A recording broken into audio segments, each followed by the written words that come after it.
faculty and staff. My name is Deanna Howell, and I'm your host on today's show, Tea Talk. Today's guest is Kyle Brown, the SGA president at WSSU. Kyle Brown, how are you doing today? Hey, how you doing? I'm great. Doing fine. I'm great. Glad to be here. Really? You are a hot topic on campus today. Actually, not today, but like all year, basically. So, what decisions and changes do you feel that you can make as the SGA president? Well, mainly from the SGA president role, decisions and changes.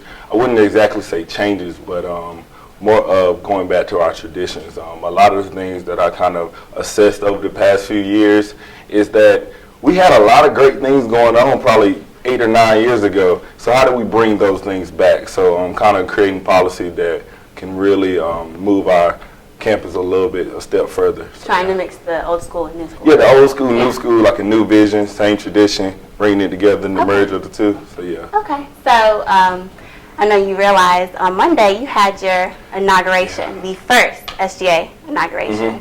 So can you tell us a little bit about why they actually gave inauguration for the SGA? So inauguration, it was talks of always doing an inauguration. Ever since I stepped foot in here and I've been a part of SGA, we've always talked about having an inauguration, but we never actually planned for it. We never actually decided to put it together. So when I became president, I was like, how about we really acknowledge our SGA members, not just your president, but acknowledge all of your SGA members who are part of SGA, from your class council, freshman class council, all the way up to the exec board, because there's always been this feeling that SGA may be separate from the rest of the student body, this elitism type of vibe. So why not create a space where students can interact, engage, and really understand the vision of the SGA members, and not a ceremony that was separate from the student body, but a ceremony that kind of brought us in and brought us one step closer to our vision.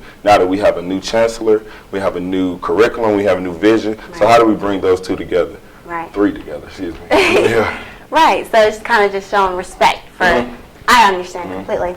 There has recently been 3 new buildings on campus, the DJR, the Union, and Hill Hall, and the new Don Martin. So can you kind of explain, was it a necessity for the campus?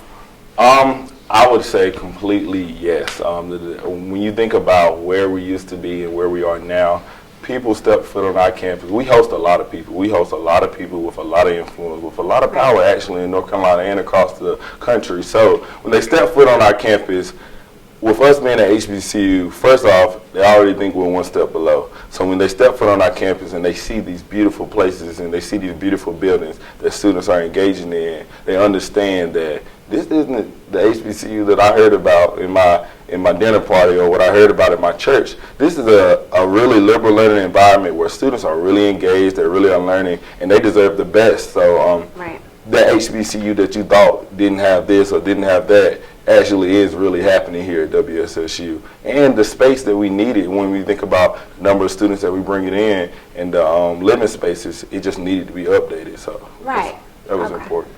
So I understand the SGA has their own budget. Now, is it distributed amongst each of you? How's the distribution? So the SGA budget comes from student fees.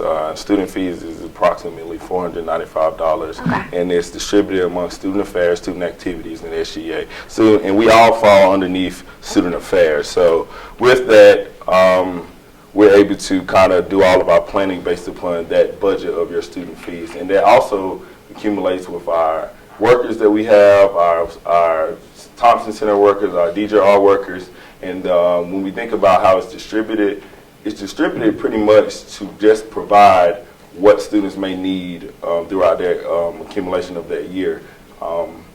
Just for you all's information, there's 4 of us that get paid a part of SGA. It's the president, the 2 vice presidents, and the attorney general. I get a stipend of $500, the vice presidents get a stipend of $350, and the attorney general get a stipend of $200.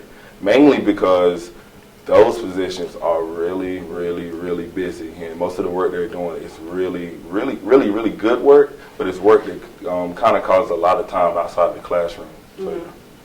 So being that you are the SGA president, I do want to commend you on actually being the HBCU All-Star.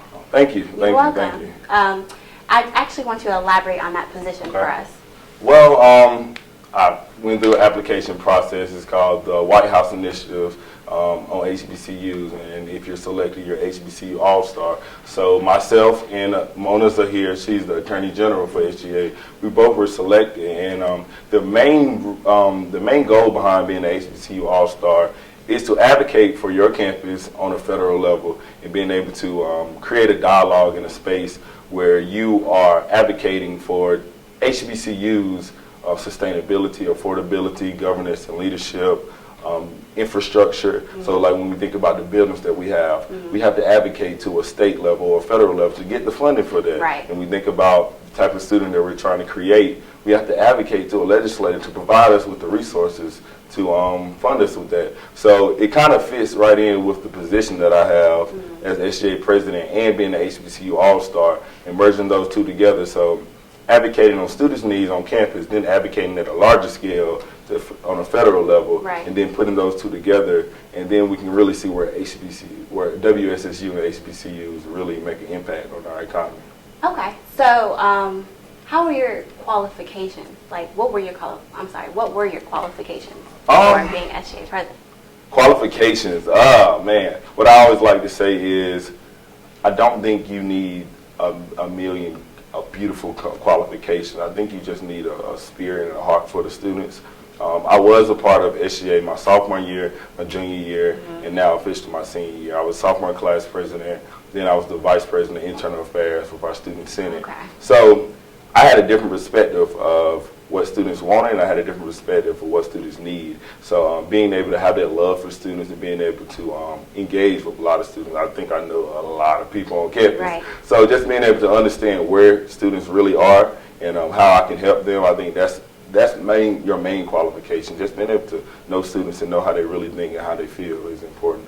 Okay, so understanding that your total goal is toward the students, how are you going to try to get them more involved on campus? So something I learned is you can't expect students to come to you. We have to go to them. And some of the events that we have planned aren't going to be in your student center. They aren't going to be in Thompson Center, but more in your dorm rooms. In the coming weeks, we're going to be looking forward to taking food to the dorm rooms and just asking, having think tanks of asking, what are your needs, how can we help you, and what can SGA do better to better serve you. So I think it's important that once we get the students' attention, then we really grasp on and really understand how we can help them. So going to them is more important. And then once you go to them and you build that relationship, then you ask them to be involved.